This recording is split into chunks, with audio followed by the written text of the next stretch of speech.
فرزندی پدر میوهی باغ پدر است، از حالی دیگری یک دیگری با خبر است.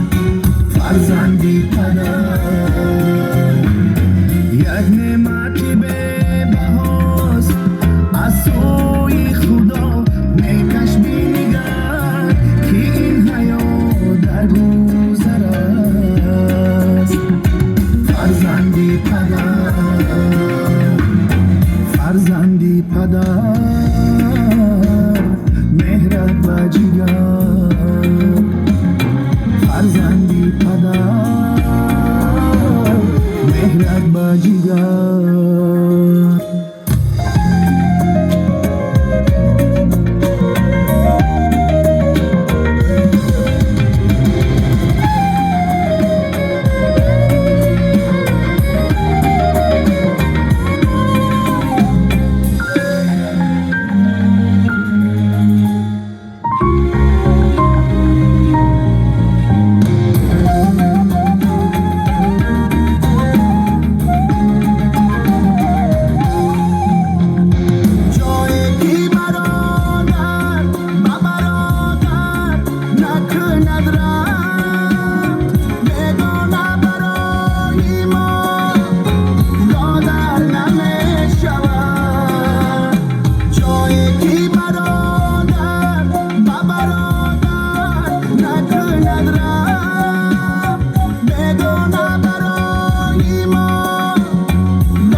فرزندی پدر میوهی باغی پدر است، از حالی دلی یک دیگری با خبر است.